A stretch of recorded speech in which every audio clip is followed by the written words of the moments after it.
January 26, 1943. 02 degrees 00 minutes north, 0 degrees 0 minutes east. 139 degrees 33 minutes east, north of New Guinea. The hand holding the pencil paused slightly as Lieutenant George Grider wrote in his personal log, recording words that would haunt American naval history for decades to come. The captain has ordered all weapons to fire on the boats. This is not what any of us expected when we joined the submarine service. Through the periscope, Commander Dudley Walker, Mush Morton, had just witnessed something that contradicted every principle of maritime warfare he had learned at the Naval Academy 13 years earlier. 20 lifeboats and motorized launches bobbed in the tropical waters, filled with survivors from the transport ship his submarine had just torpedoed. In peacetime, in any previous war, the next action would have been clear. Submarines leave survivors alone, honour the ancient laws of the sea. Yet here, in waters controlled by neither ally nor enemy, Morton was about to issue an order that would transform submarine warfare forever. The crew of USS Wahoo stood at their battle stations, 79 men who had trained for torpedo attacks, not this. The submarine had surfaced to recharge batteries after sinking the 5,447-ton Buyo Maru. What none of them knew was that among those desperate figures in the lifeboats were 195 Indian prisoners of war, Allied soldiers captured at Singapore, being transported to slave labour camps. The mathematics of total war were about to be written not in strategy rooms, but in machine gun fire across tropical waters. The transformation had begun on July 17, 1907, in Owensboro, Kentucky, where Dudley Walker Morton entered the world. The boy who would become the most aggressive submarine commander in American naval history grew up landlocked, 1,000 miles from the nearest ocean. His father, a small-town merchant, had never imagined his son would command one of the most sophisticated war machines ever built. Morton entered the United States Naval Academy in June 1926, part of a class that would lose more members to combat than any since the Civil War. Standing 6 feet tall with massive hands and a jaw so prominent his classmates nicknamed him Mushmouth, after a comic strip character, Morton dominated the wrestling mat and football field. But it was in submarine tactics class where instructors noticed something different. While other midshipmen studied defensive manoeuvres, Morton obsessed over attack angles and torpedo spreads.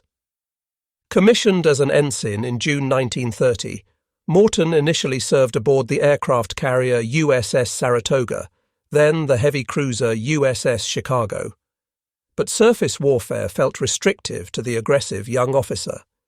In 1933, Lieutenant Junior Grade Morton reported to the submarine base at New London, Connecticut, where he would find his calling in the claustrophobic steel cylinders that hunted beneath the waves.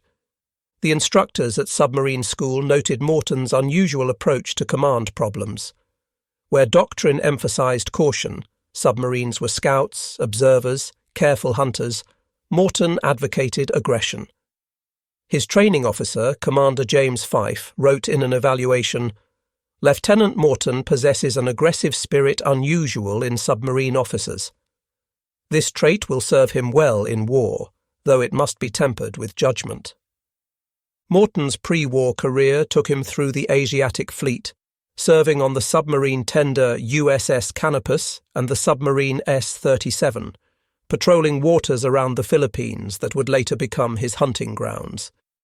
He returned to America in 1937 by way of Siberia and Europe, a journey that gave him unique insight into the militarization overtaking both continents.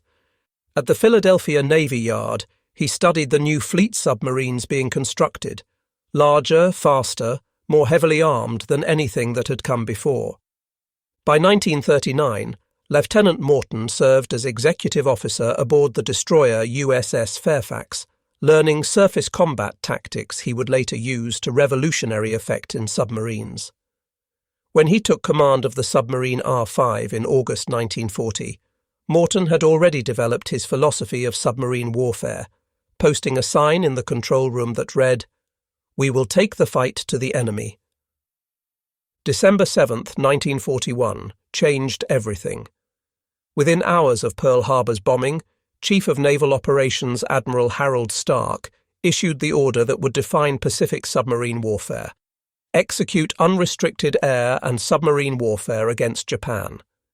This directive overturned decades of American naval doctrine and international law in a single sentence. Lieutenant Commander Morton, recently promoted on October 15, 1942, was at Mare Island Navy Yard in California, overseeing construction of new submarines. The Navy desperately needed aggressive commanders to replace those who had proven too cautious in the war's opening year. Of the 363 submarine patrols conducted in 1942, most had returned with torpedoes unfired, their captains unable or unwilling to press attacks against Japanese forces. Morton received orders to Pearl Harbor as a prospective commanding officer, first taking nominal command of USS Dolphin while she underwent repairs. But Dolphin was old, slow, unsuited to Morton's aggressive style. His opportunity came when Lieutenant Commander Marvin Kennedy, commanding officer of USS Wahoo, proved too cautious during his second patrol. Navy leadership decided Kennedy needed replacement. Between November 8 and December 26, 1942, Morton sailed aboard Wahoo as prospective commanding officer, observing Kennedy's methods and mentally cataloguing everything he would change. Kennedy approached enemy ships cautiously, attacked from maximum range, and immediately went deep after firing. Morton watched these tactics with barely concealed frustration, as he confided to fellow officer Lieutenant Richard O'Kane, "We're fighting this war like we're afraid to get our paint scratched." On December 31, 1942, at Brisbane, Australia, command of USS Wahoo officially transferred to Morton. His first act was to gather the crew in the forward torpedo room. Unlike the formal, distant Kennedy, Morton spoke directly. "Wahoo is expendable. We will take every reasonable precaution, but our mission is to sink enemy ships. We're going to pursue them aggressively. We're not going to run from destroyers. We're going to attack them." The crew exchanged uncertain glances. No submarine commander talked this way. Submarines were valuable assets to be preserved, not thrown into harm's way. But Morton wasn't finished. He produced hand-painted signs reading "Shoot the Sonsa bitches" in red letters and posted them throughout the boat. The transformation of USS Wahoo had begun. Morton's revolutionary approach to submarine warfare became apparent immediately. Where traditional doctrine kept the captain at the periscope during attacks, Morton stationed his executive officer Dick O'Kane at the scope, while Morton coordinated the attack from the conning tower. George Grider, serving as engineering officer, later wrote, "This system required serene faith in a subordinate that few captains could muster. But it freed Morton to absorb all information, sound bearings, torpedo data, ship positions, and make split-second decisions." The innovation extended beyond tactics. Morton eliminated the rigid formality that characterized most submarines. He knew every crew member's name, their hometowns, their concerns. Yeoman Forrest Sterling, who also served as lookout, recalled, "Captain Morton would come through the boat at all hours, checking on us, asking about our families. He made us feel like we were the best submarine crew in the Pacific, and we were determined to prove him right." January 16, 1943, Wahoo departed Brisbane for her third war patrol. Morton had spent the refit period drilling his crew relentlessly. They practiced battle surfaces, emergency surfacing with all weapons manned, until they could execute in under 30 seconds. Morton insisted every crew member understand basic operations outside their specialty. Torpedo men learned to operate the radar. Electricians practiced loading torpedoes. This cross-training would prove crucial in the chaos of combat. The patrol area assigned to Wahoo was Wewak Harbour, New Guinea, a major Japanese staging base considered too dangerous for American submarines to approach. Previous submarines had observed from safe distances, gathering intelligence but avoiding engagement. Morton had different plans. On January 24th, he took Wahoo directly into the harbour's confined waters, so shallow the submarine's keel barely cleared the bottom. At 0800 through the periscope, Morton spotted a destroyer nested with submarines at anchor. Rather than retreat, Morton fired 3 torpedoes at the stationary target. They missed. The destroyer immediately got underway, heading directly for Wahoo's position. Standard doctrine demanded immediate emergency dive and evasion. Morton held position, keeping Wahoo's bow pointed at the approaching destroyer. "Range?" Morton asked calmly. 1,200 yards and closing fast, O'Kane responded. Morton waited. The destroyer's bow wave was visible through the periscope. 800 yards. "Fire 5, Morton ordered. The torpedo struck the destroyer amidships, breaking her back in a massive explosion. Through the periscope, O'Kane observed Japanese sailors flying through the air, over 100 men who had been stationed as lookouts covering every inch of topside. The destroyer sank in minutes. Morton had proven that aggression could overcome superior Japanese anti-submarine tactics. 2 days later, on January 26th, Wahoo's radar detected a large convoy northeast of New Guinea. Morton surfaced in broad daylight, using the submarine's superior surface speed to gain attack position. This violated every principle of submarine warfare. Submarines were supposed to remain submerged during daylight in enemy waters. But Morton understood that Japanese lookouts, conditioned to scan for periscopes, often missed surfaced submarines at distance. The convoy consisted of 6 ships with destroyer escorts. Morton tracked them through the morning, positioning Wahoo perfectly. At 11:30 he fired 4 torpedoes at what appeared to be the largest transport. Through the periscope, O'Kane watched the torpedoes strike home. The 5,447-ton Buyo Maru shuddered, listed, and began settling by the stern. What happened next would divide naval historians for decades. As Wahoo surfaced to recharge batteries depleted by the morning's high-speed chase, Morton observed approximately 20 boats evacuating the sinking transport. Through binoculars, he could see they were packed with soldiers, hundreds, perhaps thousands of enemy troops heading for New Guinea's shores just miles away. Morton called his officers to the conning tower. "Gentlemen, we have a situation. Those boats are full of Japanese soldiers. If they reach shore, they'll be killing Americans and Australians within days. What would you do?" Dick O'Kane spoke first. "International law prohibits attacking shipwreck survivors, Captain." "International law also prohibits unrestricted submarine warfare, which we've been conducting since Pearl Harbor," Morton responded. "Those aren't shipwreck survivors. They're enemy combatants using boats as landing craft." George Grider, wrestling with his conscience, offered, "Sir, we don't know if they're all soldiers. There could be crew members, even prisoners." Morton's jaw tightened. "Every Japanese soldier who reaches New Guinea means dead Americans. The Army Air Force bombs entire cities. We're going to stop these soldiers from reaching shore." At approximately 1200 hours, Morton gave the order that would echo through naval history. "Battle surface. Man all weapons." The crew of Wahoo, trained for this moment but not for this purpose, rushed to their stations. The 4-inch deck gun was manned, along with 2 20mm cannons and multiple machine guns. Below, Yeoman Forrest Sterling stood as lookout, watching the scene unfold with growing unease. He would later write in his memoir, "I saw a man in one of the boats waving something white, looked like a shirt or flag. He was trying to surrender." Morton ordered 1 warning shot fired from the deck gun into the largest lifeboat.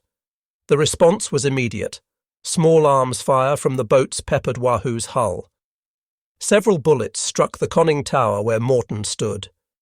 This return fire in Morton's mind transformed the situation from rescue to combat. "All weapons, open fire," Morton commanded. For the next 30 to 45 minutes, Wahoo made a single pass along the line of boats. The 4-inch gun methodically destroyed the larger launches, while machine guns raked the smaller boats. Through the chaos, individual moments stood out with terrible clarity. A swimmer approached Wahoo's hull, apparently attempting to board. When gunner's mate William White asked if they should take him prisoner, Morton allegedly responded, "Hell no, I don't want the son of a bitch." Do you? The machine guns continued their deadly work. Sterling, watching from his position, later described in his book Wake of the Wahoo seeing bodies floating face down, the water turning red around the shattered boats. Some men tried to swim away, others clung to wreckage. The guns targeted them all. No distinction was made between those who fought and those who surrendered. George Grider, in the engineering spaces below, heard the guns and felt the submarine shudder with each round from the deck gun. In his memoir Warfish, written 15 years later, he would struggle to reconcile the Morton he admired with the commander who ordered this action. Mush was not a cruel man, not a sadist. He was a fighter, determined to win the war by any means necessary. When the guns finally fell silent, no boats remained intact. Hundreds of bodies floated in the oil-slicked water. Morton ordered Wahoo to clear the area, pursuing the remaining convoy ships. In his patrol report, he would write with clinical detachment, "Destroyed all boats and estimated 1,500 to 6,000 enemy troops." The actual number, discovered only after the war, was 282 killed, including 195 Indian prisoners of war. News of Morton's actions spread through the submarine base at Pearl Harbor like wildfire when Wahoo returned on February 7, 1943. The submarine had decorated herself for the triumphant arrival. A broom lashed to the periscope shears indicating a clean sweep, small Japanese flags painted on the conning tower for ships claimed sunk. But in the officers' club and torpedo workshops, submariners discussed the lifeboat incident in hushed tones. Vice Admiral Charles Lockwood, commander of Pacific Fleet submarines, faced a delicate situation. Morton had violated international law, potentially exposing American submariners to retaliation if captured. Yet Morton was also his most successful commander, having revolutionized submarine tactics and inspired a timid force to become aggressive hunters. Lockwood's solution was masterful in its bureaucratic evasion. He praised Morton's patrol publicly while privately ensuring no official encouragement of similar actions. Captain John Babe Brown, Lockwood's operations officer, interviewed Morton extensively about the incident. According to declassified records, Morton showed no remorse, maintaining his position that preventing enemy troops from reaching shore was legitimate military action. Brown noted, "Commander Morton views this war as total war, without distinction between combatants in uniform and those temporarily in boats." Other submarine commanders reacted with mixed feelings. Commander Lawson Red Ramage, who would later win the Medal of Honor, said, "What Mush did was wrong, but I understand why he did it. We're not playing by Marquis of Queensberry rules out here." Commander Eugene Fluckey, another future Medal of Honor recipient, took the opposite view. "We're Americans. We don't shoot helpless men in the water." The most significant response came from Lieutenant Commander Richard O'Kane, Morton's executive officer. O'Kane, who would later become the war's most successful submarine commander by ships sunk, defended Morton until his death in 1994. In multiple interviews, O'Kane maintained, "Those troops were armed and heading for shore. They fired on us first. Mush made a military decision to prevent enemy reinforcement of New Guinea. It wasn't pretty, but war never is." The full tragedy of January 26th would not be revealed until post-war investigations uncovered the passenger manifest of Buyo Maru. The ship had been carrying 1,126 souls, 366 Japanese soldiers from the 26th Field Ordnance Depot, and 760 Indian prisoners of war from the 2nd Battalion, 16th Punjab Regiment. These Indian soldiers had been captured during the fall of Singapore on February 15, 1942, Britain's greatest military disaster.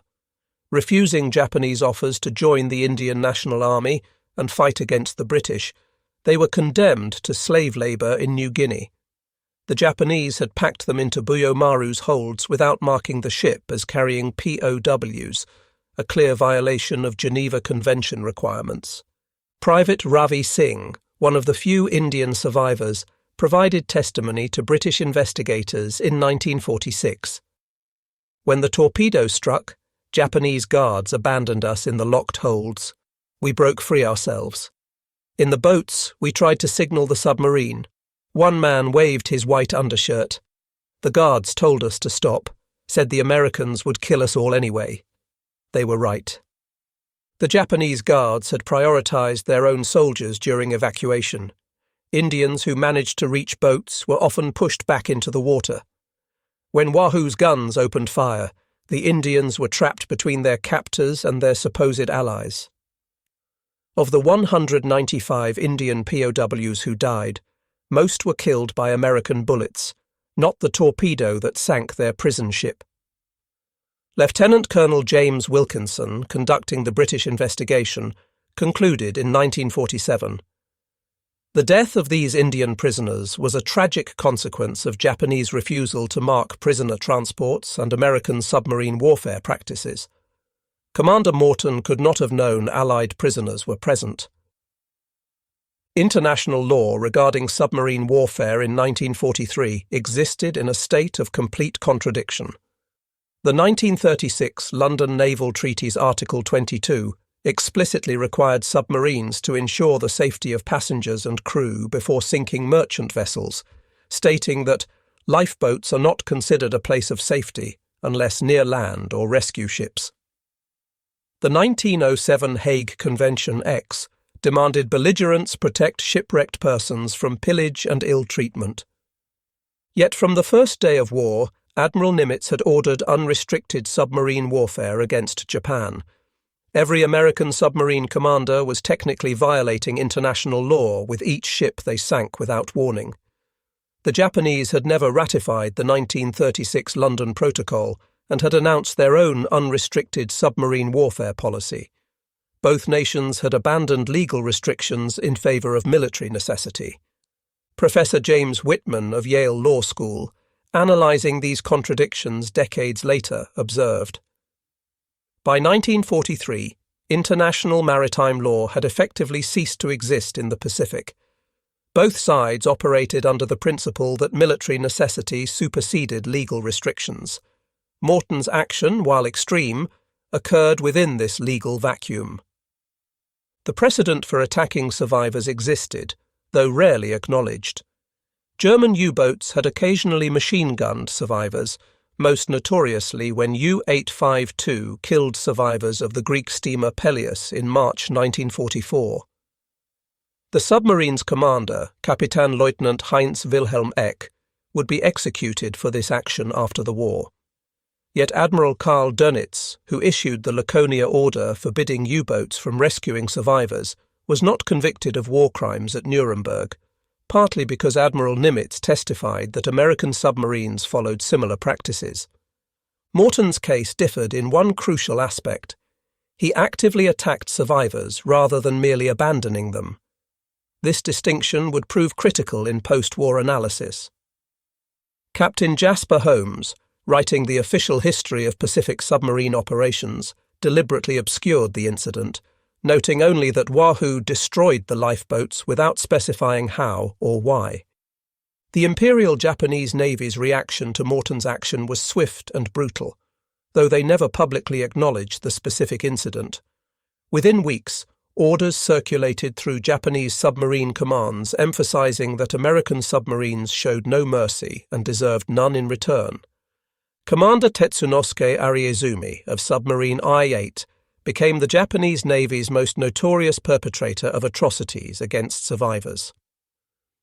On March 26, 1944, I-8 sank the Dutch merchant ship Chisalak. Ariizumi ordered the 97 survivors brought aboard, then systematically murdered them with swords, hammers and wrenches, while crew members filmed and laughed. Only 5 survived by feigning death and later going overboard. The escalation continued throughout 1944. Japanese submarine 137 machine-gunned survivors of the British merchant ship Ascot in February.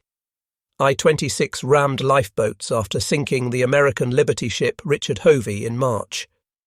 Each atrocity justified by pointing to American submarine practices, specifically mentioning the Wahoo incident in captured Japanese documents.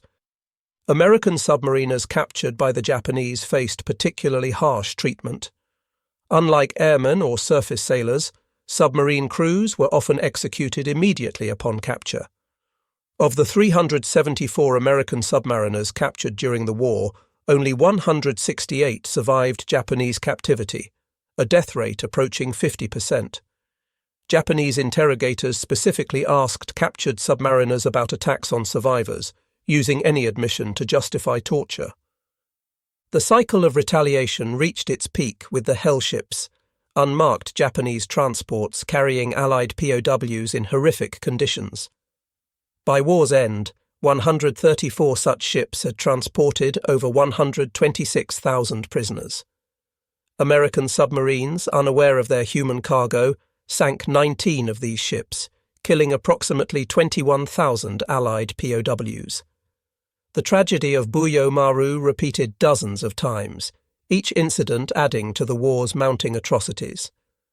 Morton never expressed public remorse for the Buyo Maru incident. If anything, he became more aggressive. Wahoo's 4th patrol in the Yellow Sea saw Morton take his submarine into waters so shallow that Japanese commanders believed them unnavigable by submarines. He sank 9 ships in areas the Japanese considered safe havens. The 5th patrol took Wahoo into the Sea of Japan itself, the Emperor's private lake surrounded by the home islands. No American submarine had penetrated these waters and survived. Morton not only survived, but sank 4 ships before escaping through the heavily mined Pérouse Strait. His reputation reached mythic proportions. Newspapers called him the one-man navy. General MacArthur personally awarded him the Army Distinguished Service Cross. But George Grider noticed changes in his former captain during a brief reunion in August 1943. Morton seemed tired, driven by demons he couldn't name. The easy laugh came less frequently. When Grider asked about the lifeboat incident, Morton changed the subject. "We do what we have to do," was all he would say. In September 1943, Morton took Wahoo on her 7th patrol, again into the Sea of Japan. Before departing, he told Dick O'Kane, now commanding his own submarine, "If we don't make it back, I want you to know you're the best exec I ever had. Take care of yourself." On October 11, 1943, Japanese naval records indicate an American submarine was attacked by aircraft in Pérouse Strait. A massive explosion was observed, followed by an oil slick and debris. USS Wahoo and all 79 hands were never seen again. Morton was 36 years old. The Navy's response to Wahoo's loss was revealing in what it didn't say. Admiral Lockwood recommended Morton for a posthumous Medal of Honor, citing his revolutionary tactics and exceptional courage. The recommendation was denied and downgraded to a 4th Navy Cross. No official reason was given, but naval historians unanimously attribute the denial to the Buyo Maru incident. For 50 years, the incident remained classified. The official patrol report, sanitized for public consumption, mentioned only that Wahoo destroyed lifeboats containing enemy troops. The details, the duration of fire, the methods used, the number killed, were locked in classified files. When George Grider published his memoir Warfish in 1958, naval censors required him to minimize the incident to a few vague paragraphs. The classification served multiple purposes. It protected Morton's family from controversy. It prevented Japanese propaganda from exploiting the incident. Most importantly, it avoided uncomfortable questions about American conduct in the Good War. The Navy preferred Morton be remembered as a heroic innovator rather than a controversial figure who crossed ethical lines. Only in 1995, after most participants had died, did the full details emerge through Freedom of Information Act requests. Historians gained access to the complete patrol reports, crew interviews, and post-war investigations. The revelation sparked renewed debate about submarine warfare ethics and the moral compromises of total war. Dr. Clay Blair, Jr., author of the definitive Silent Victory: The U.S. Submarine War Against Japan, struggled with how to present the incident. His solution was to include it as one of many examples of warfare's brutalization, neither condemning nor condoning Morton's actions. Blair wrote, "War transforms ordinary men into killers. Morton was transformed more than most." The ethical implications of Morton's actions have divided historians and ethicists for 8 decades. Those defending Morton point to several factors. The troops were armed and fired first, they were heading to reinforce enemy positions, and Morton operated within a war where both sides had abandoned traditional restrictions. Professor Michael Walser, in his seminal Just and Unjust Wars, addresses the Morton case obliquely. When survival is at stake, when the enemy has abandoned all restraints, can we judge those who respond in kind? The submarine war in the Pacific presents the hardest case for military ethics, total war between races that viewed each other as subhuman. Critics argue that regardless of context, attacking helpless survivors violates fundamental human principles that transcend legal codes.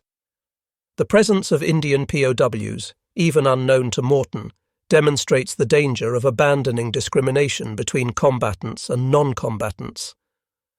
Once that line is crossed, atrocity becomes inevitable.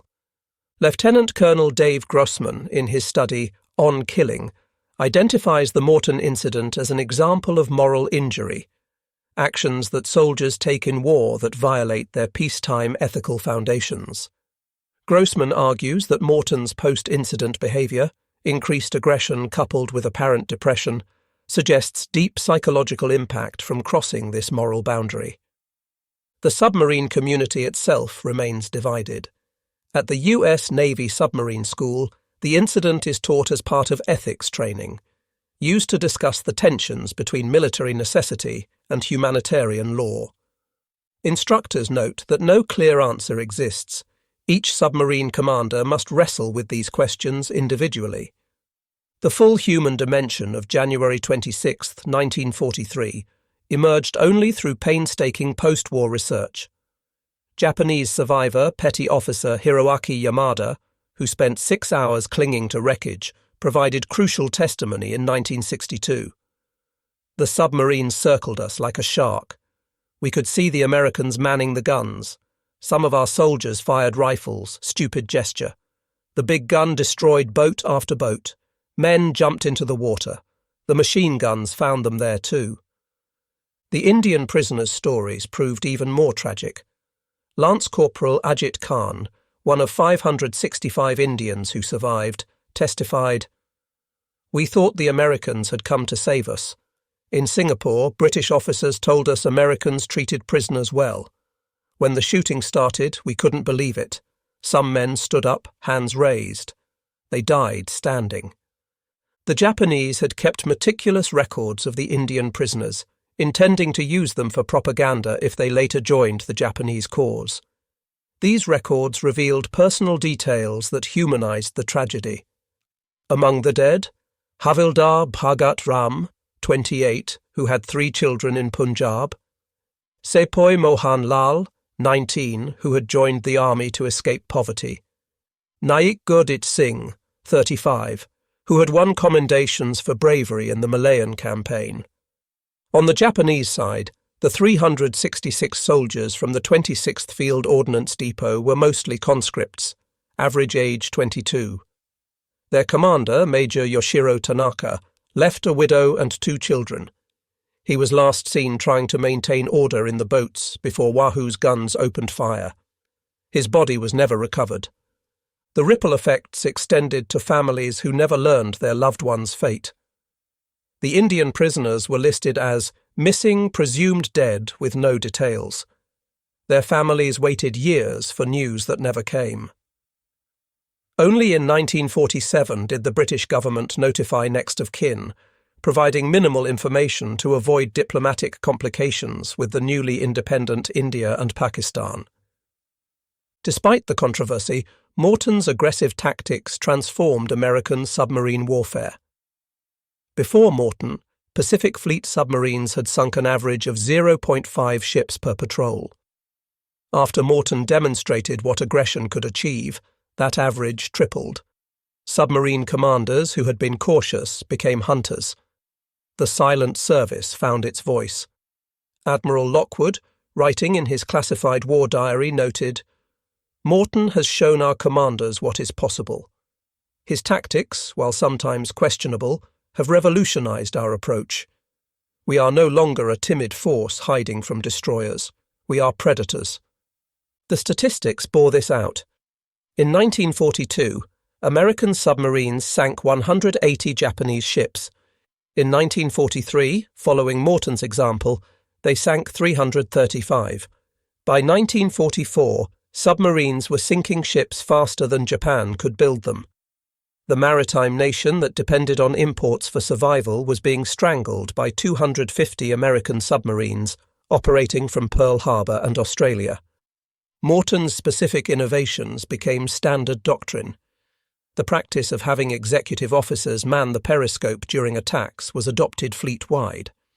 Surface attacks in daylight, considered suicidal before Morton, became routine. Most importantly, Morton's attitude, that submarines were offensive weapons, not defensive scouts, permeated the entire force. Commander Lawson Ramage, conducting a surface night attack that would earn him the Medal of Honor, explicitly credited Morton. "I thought of Mush up there on the bridge, never flinching as destroyers charged him. If he could do it, so could I." Ramage sank 5 ships in one night, matching Morton's audacity if not his ethical transgressions. In October 2006, a Russian diving team discovered Wahoo's wreck in Pérouse Strait, 213 feet below the surface. The submarine lay broken in 3 sections, evidence of catastrophic explosion. The bow section, containing the forward torpedo room where Morton had first addressed his crew, was intact. Inside lay the remains of 79 American sailors. The discovery renewed interest in Morton and the Buyo Maru incident. Japanese researchers, accessing previously closed archives, found disturbing evidence that the Imperial Navy had specifically targeted Wahoo for destruction, codenaming the operation Vengeance for Buyo. Radio intercepts suggest Japanese commanders knew exactly which submarine they were hunting in October 1943. More disturbing were discoveries about the Indian prisoners. Research by Indian historian Dr. Pratap Singh revealed that the 2nd Battalion, 16th Punjab Regiment prisoners had attempted to signal Wahoo during the attack. Several spoke English and tried shouting their identity. The gunfire was too loud, the distance too great. Their desperate attempts to identify themselves as allies failed. The Japanese government, when presented with evidence of unmarked prisoner transports, offered no apology. Official spokesman Hiroshi Yamamoto stated in 2007, "The events of the war were tragic for all sides. Japan has acknowledged its responsibilities in appropriate forums. The Indian government has never officially commented on the loss of these soldiers. Morton's legacy remains irreducibly complex. The US Navy continues to honor him as one of its greatest submarine commanders. The submarine USS Morton DD 948, commissioned in 1959, bore his name until decommissioning in 1990. At the Naval Academy, Morton Hall houses visiting dignitaries. His aggressive tactics are studied at the Naval War College as examples of successful innovation. Yet the Buyo Maru incident cannot be erased. In 2003, when the Navy considered naming a new attack submarine after Morton, protests from human rights organizations and Indian-American groups forced reconsideration. The submarine was named USS Texas instead. The controversy demonstrated that even 60 years later, Morton's actions remained divisive. George Grider, who knew Morton better than most, spent his final years wrestling with his commander's legacy. In a 1988 interview, 3 years before his death, Grider said, "Mush was the bravest man I ever knew and the most effective submarine commander of the war. But what happened that day haunts me. We became something we weren't supposed to be. We crossed a line that shouldn't be crossed." Dick O'Kane, who inherited Morton's aggressive spirit and became the war's most successful submarine commander, defended Morton to the end. In his last public interview in 1993, O'Kane insisted, "War is not a game with rules. The Japanese started this war with a sneak attack. They tortured and murdered prisoners. Mush did what he thought necessary to win. Judge him by the standards of that time, not by peacetime morality." Morton's action, while exceptional in American submarine warfare, was part of a broader pattern of escalating brutality in the Pacific. American submarines operated under orders that would have been unthinkable before Pearl Harbor. Japanese submarines committed atrocities that dwarfed Morton's actions. Both sides had abandoned the laws of civilized warfare in favor of racial annihilation. By war's end, American submarines had sunk 1,314 Japanese vessels, totaling 5.3 million tons, 55% of all Japanese losses. They achieved this while suffering the highest casualty rate of any American service. 22% killed in action, 52 submarines lost with 3,506 men. The submarine force comprised just 2% of Navy personnel but accounted for 55% of Japanese maritime losses. These statistics came at a moral cost.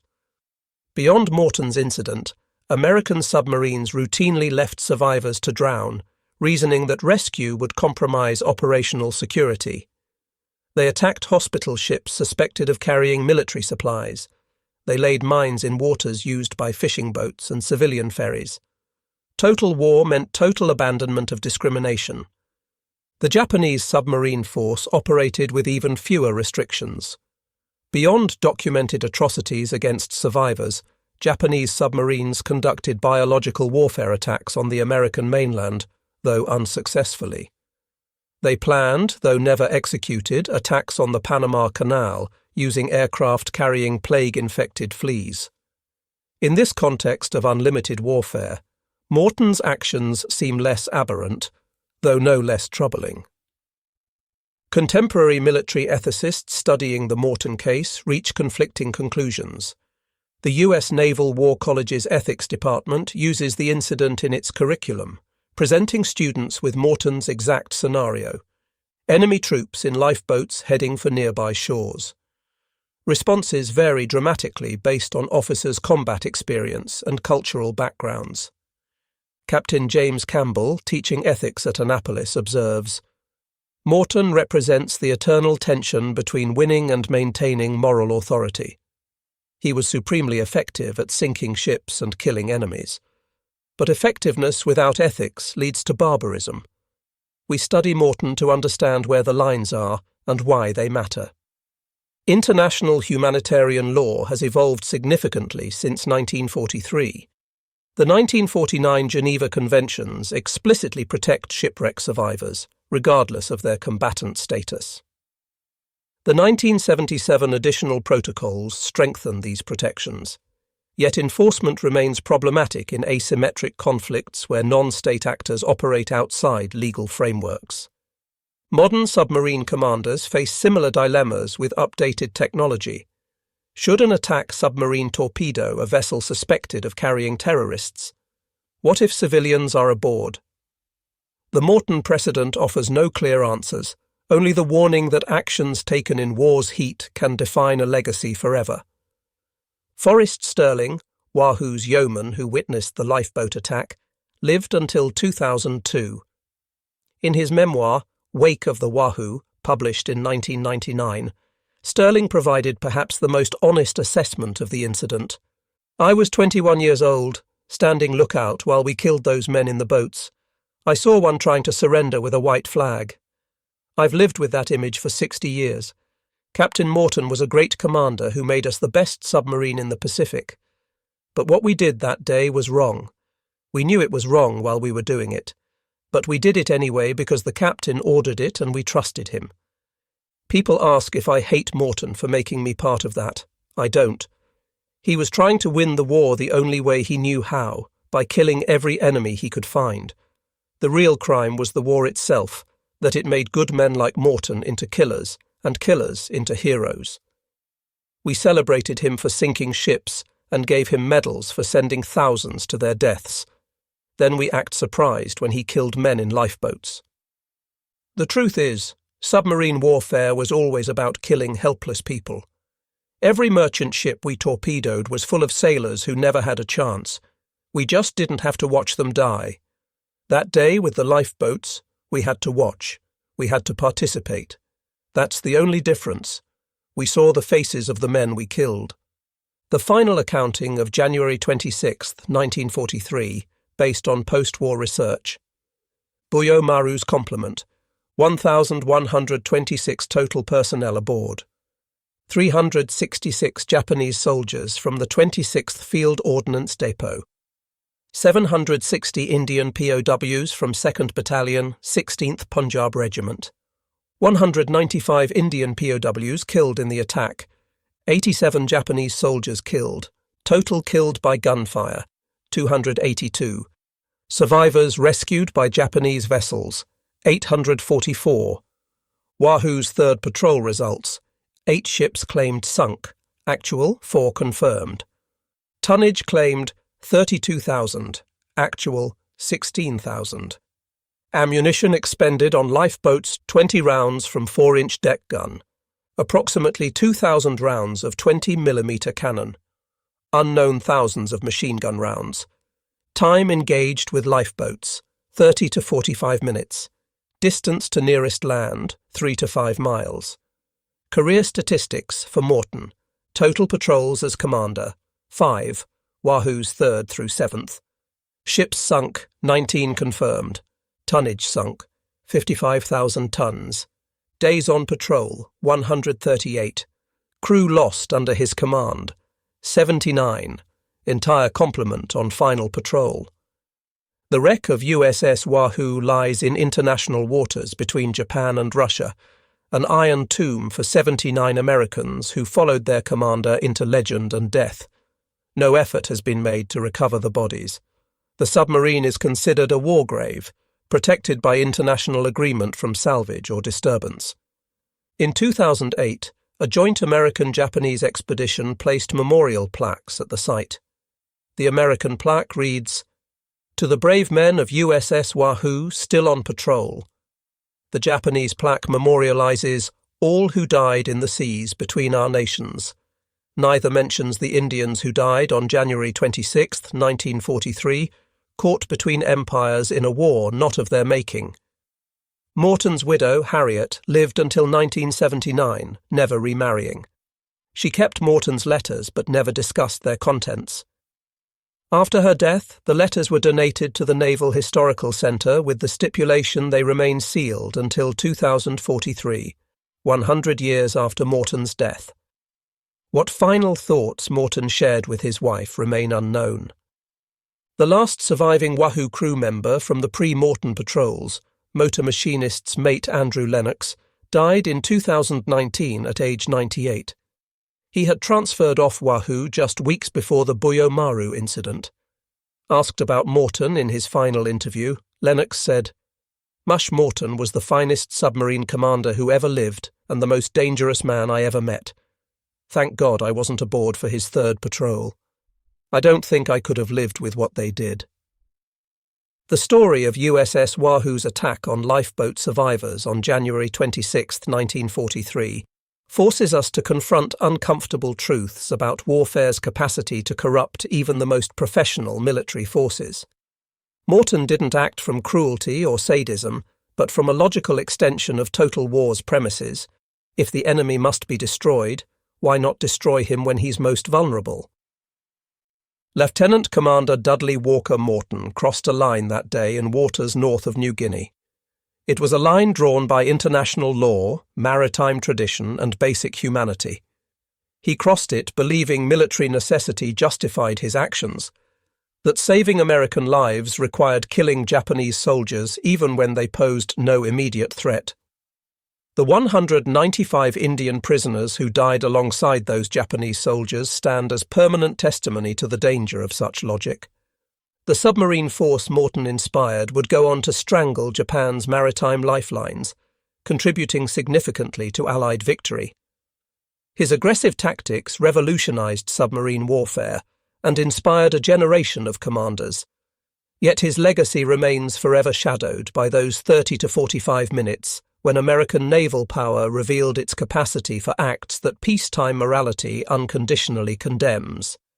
In the end, the Allies and Japanese, who never expected American submarines to fire on lifeboat survivors, learned that total war transforms all participants, that no one maintains moral superiority when survival is at stake. Morton proved that American submariners could be as ruthless as any warrior in history. Whether this was necessary, justified, or criminal remains a question each generation must answer anew. The USS Wahoo rests 213 feet below the surface of Pérouse Strait, holding the remains of 79 Americans who followed their commander into history's darkest waters. They remain on eternal patrol, a reminder that war's greatest casualty is often our humanity, and that some lines, once crossed, can never be uncrossed. The 282 men who died in the water that January day, Japanese soldiers, Indian prisoners, men with families and futures, became casualties not just of war, but of war's logic taken to its ultimate terrible conclusion. This is Morton's true legacy, not just the ships he sank or the tactics he pioneered, but the eternal question his actions pose about what we're willing to do to win, and whether any victory is worth achieving through means that destroy what we claim to defend.